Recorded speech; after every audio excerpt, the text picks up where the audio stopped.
Hello movie interns, I am the movie doctor, and today for Grand Rounds we will be looking at the very special case of The Mummy. No, not the extremely successful hit movie from 1999 starring Brendan Fraser and Rachel Weisz, and not the equally successful, although not as well put together sequel The Mummy Returns from 2001. No, my good interns, today we will be looking at the third installment of the series, The Tomb of the Dragon Emperor. But first, let's dig through the history and unwrap some of what could be wrong with our sand-filled patient.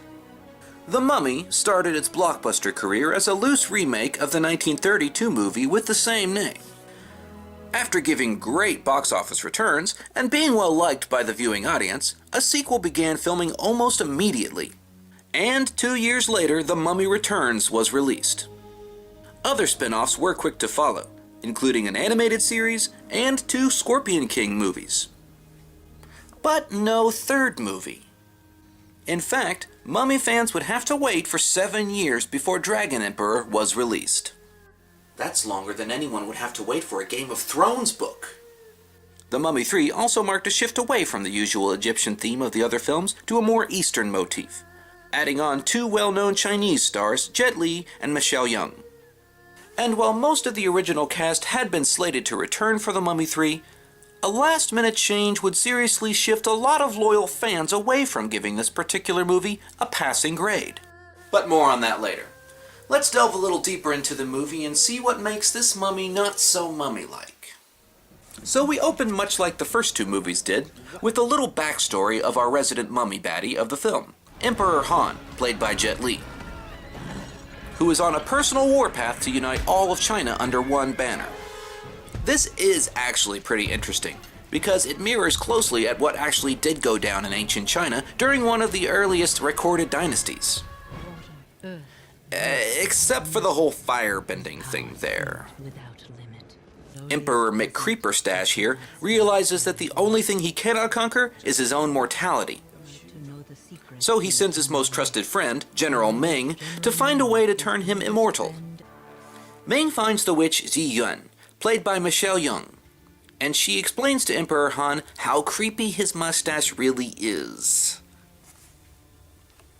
Oh, also where she can find the recipe for immortal stew or something.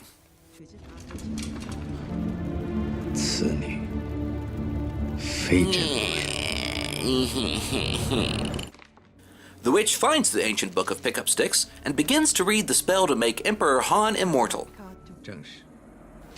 And to show how much of a douchebag he is, Han kills his best friend and stabs the witch. But before he can enjoy his immortality, it is revealed that the spell Ziyuan cast was actually a curse that she placed on the Emperor and his whole army. And if the spell is ever broken, or I guess I should say when the spell is broken, he will rule the world, yada yada yada, blah blah blah. Which brings me to the first big problem of this movie.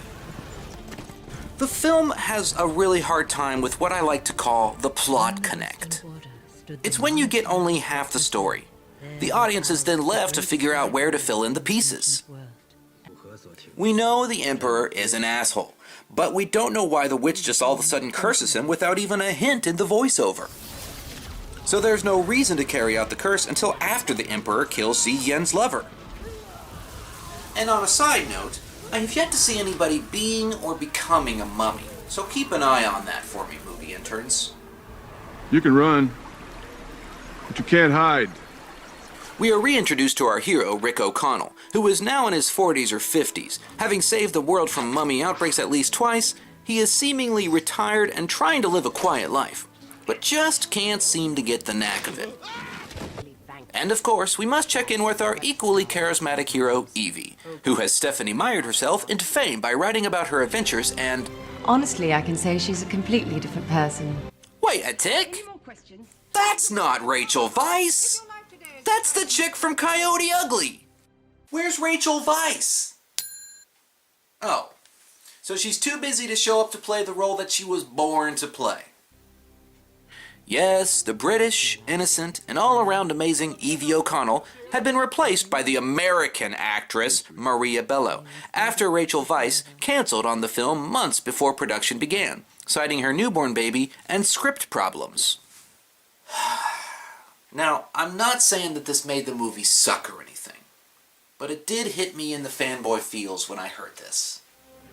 I could delve into more about my disdain for this little casting change, but it would take up way too much time.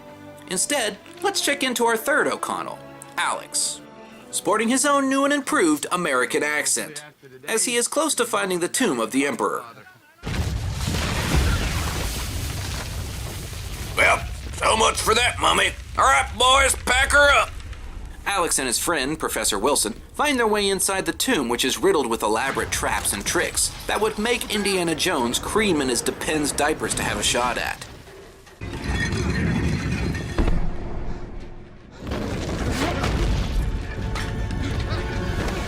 Oh, we're terrible archaeologists.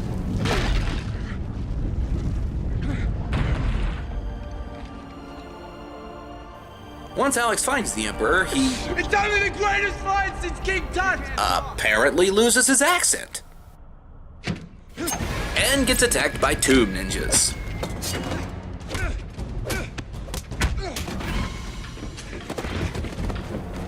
During the fight, Alex is able to shoot just the right spot to raise the Emperor's chariot to the surface, and allows his ninja attacker to get away.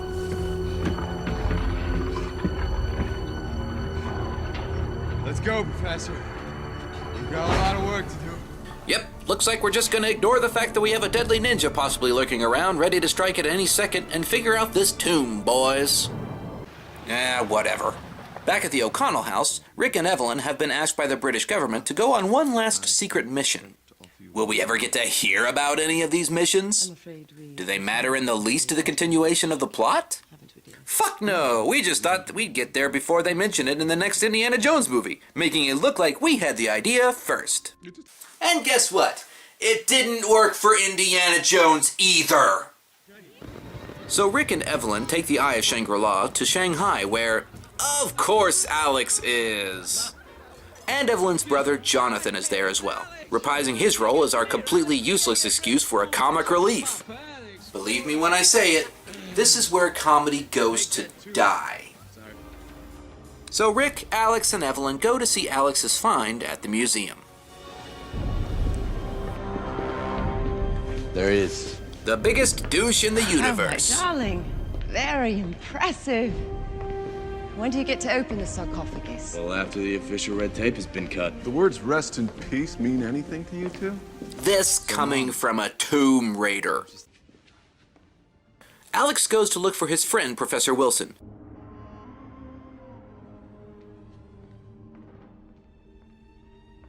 But his womanizing pretty boy sense starts tingling. But that's okay. Wilson shows up anyway and asks for the Eye of Shangri-La from the O'Connells.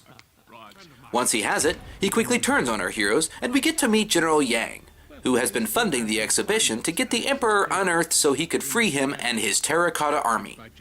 Why? Because the Great Shoehorn demanded it to be done! Yang makes Evelyn open the eye, and use the plot juice inside to waken the Emperor. Luckily, Alex and our tomb ninja, Lynn, have other plans.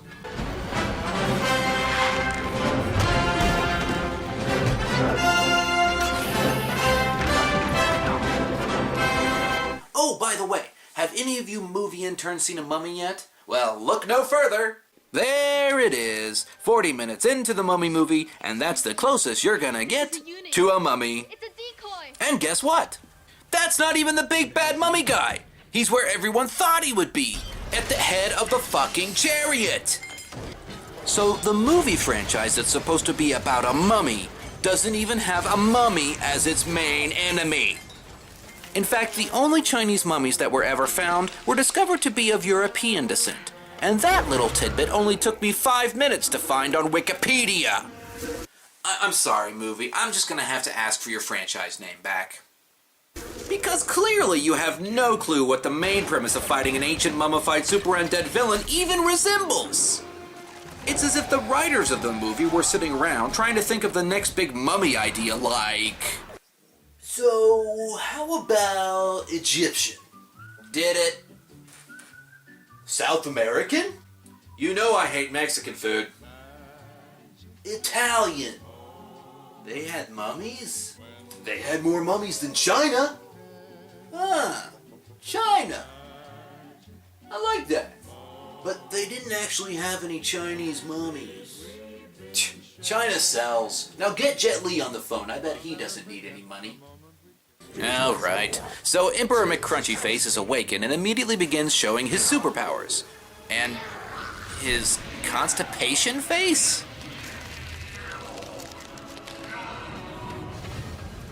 And he and General Ming escape into the streets with the O'Connells and Ninja Girl Lin close behind. Oh, but of course, the director almost left out Jonathan. He's important too, right? Right? Sorry about the rolls. You guys are like mummy magnets! Throw him off the truck! Oh, but that's not the worst line good old comic genius Jonathan has. I'm trying! After they try a Gandalf move and fire a dragon-sized rocket at not a real mummy Emperor Han, giving Jet Li a chance to show off his moves, and making a trolley explode in an enormously unrealistic fashion, Jonathan seems to be on fire, so Rick decides to put him out. What? Again? Your ass is on fire! Oh, my ass! Up there! Rick, my ass is Put it out! Put me out, Rick! Spike my ass! Spike my ass! You know, movie interns, I usually don't condone drinking. In fact, I know as a doctor that if you drink in excess, that can cause severe health problems. But for this movie, I'm going to make an exception. So go ahead, find your favorite drink, and you know what? I'm going to start myself. I'm going to get my little Maker's Mark here.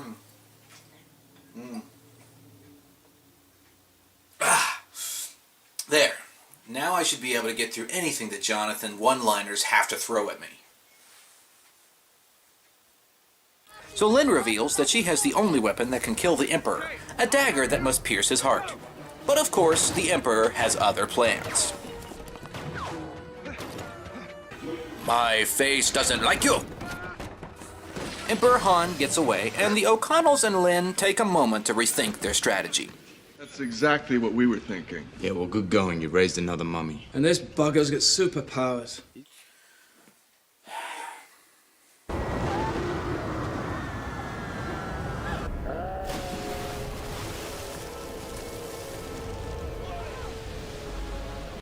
Lin tells the others that Han will try to reach the mystical fountain in Shangri-La, where he will become immortal. So they all decided to get there before he does to stop him. Mad dog for the job. I tell you to fasten your seatbelts, but it was too cheap to buy any. Why am I laughing? Wait, I know this. Because I'm a doctor. Some of the characters seem to be suffering from what is referred to as dementia. Especially the eldest of the group. This serious condition leads affected to have reduced control over regular behaviors, thoughts, feelings, and activities. And if placed in circumstances beyond their abilities, it can cause a sudden change of emotions. So that's why you're laughing, Rick, because you've gone mental. What is that god-awful smell? Yacked!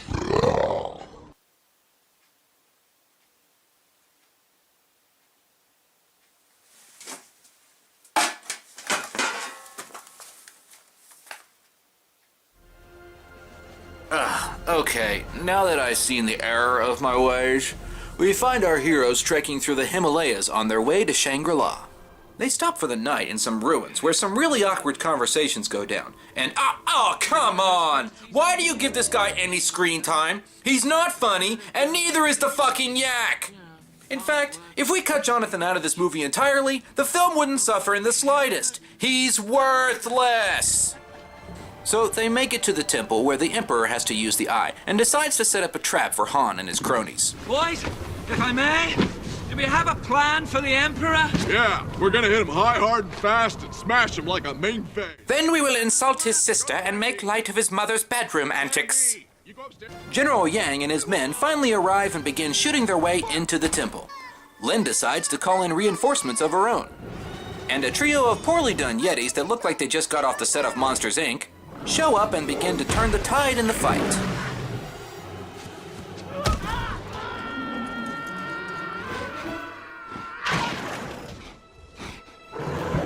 Really? We went with the football joke? Fuck you very much, movie. Emperor Han finally decides to take matters into his own hands and sets the Eye of Shangri-La on the pillar.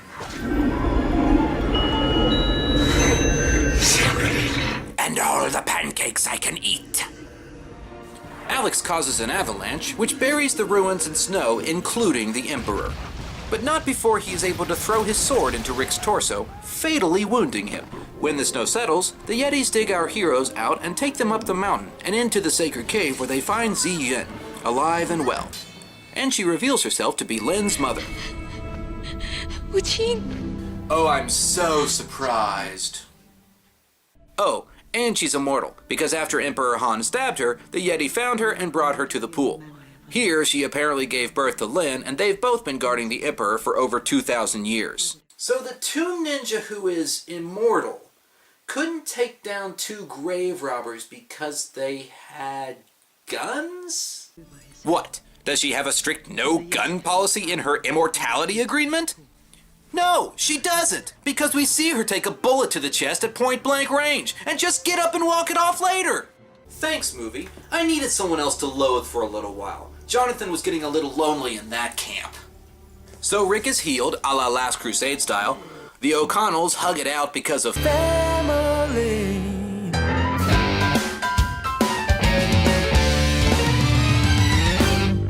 And Emperor Han shows up, fashionably late again. His powers have been fully restored. Wait, what? How do you know he's stronger? Is there some magic power bar above his head that you can see that we can't? Seriously, movie, don't just throw in lines because they look good on paper, or they were good in the other two movies. Recycling lines is fine, just not in such a way that it appears random or nonsensical to the context of the film. So Han does his best Liu Kang impression by turning into a dragon, and then promptly buggers off. Once back in his tomb, he calls forth his terracotta army to rise up and begin their march toward the Great Wall, which if they cross it, will make them invincible. Well, that's good, because a light breeze will fuck up their day at this point. Terracotta isn't exactly known for its stability. Ziyin awakens the Emperor's enemies that were buried under the Great Wall, and they come forth to do battle with General Ming leading them. Now, as armies go, this should be a no-brainer for who will win, and Emperor Han knows it. His terracotta soldiers are nothing against a massive mob of undead ghouls hell-bent on avenging their own deaths with nothing to lose. And being that the clay soldiers are mindless, it doesn't seem to take long for the undead army, a handful of guns, and some fighter planes to take them down to size. Emperor Perma-Grumpface here runs into Ziyin for one last showdown, and the witch sacrifices herself to get the dagger back, which Rick and Alex use to confront the Emperor for the final fight. Fight like a man!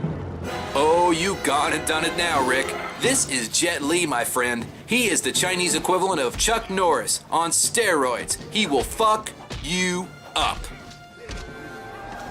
Once they finally plunge the dagger into the Emperor's heart, Han learns what true indigestion is really like.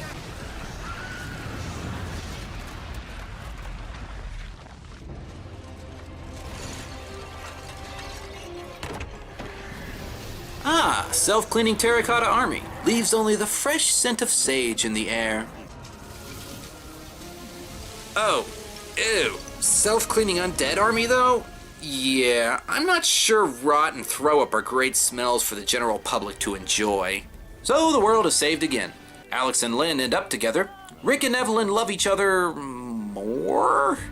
And Jonathan runs away with his shiny new blue diamond, making the movie's last breath leave a bile-filled promise of more Jonathan in the next installment, which luckily has never happened. So that was Mummy 3. And what's my diagnosis? I have some problems.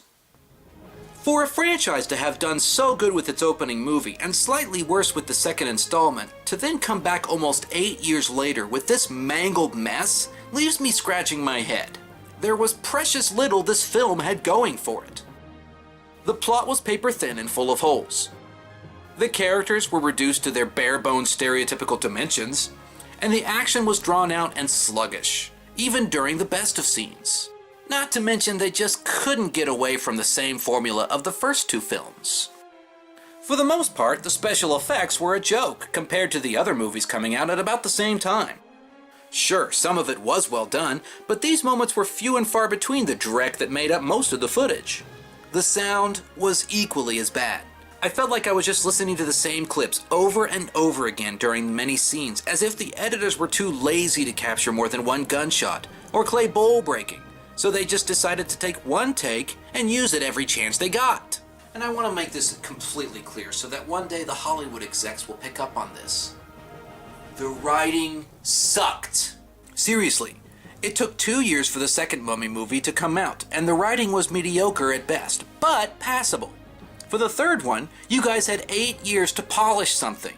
Anything would have been better than this dick joke-toting mess of mega cheese. And I know I'm beating a dead horse here, but a mummy movie without a real mummy?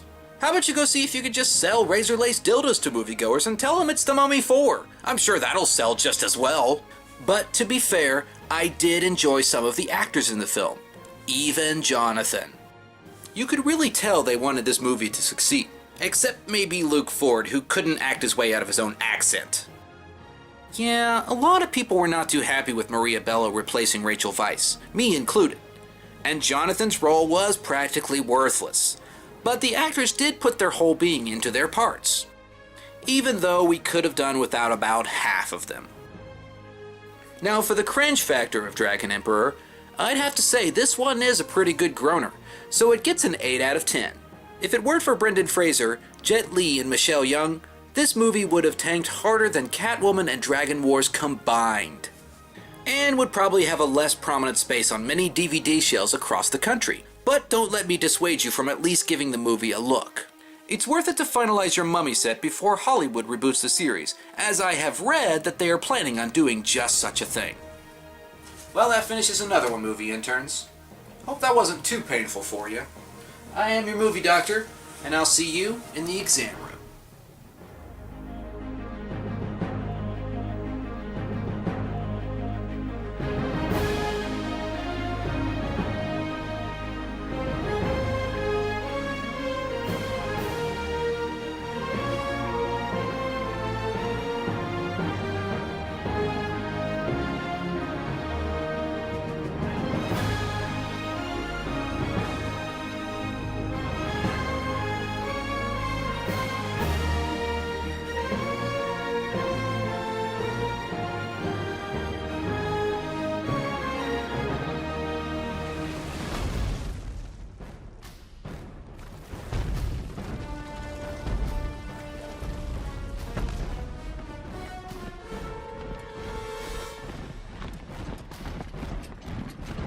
I don't know what I've been told. Terracotta's really old.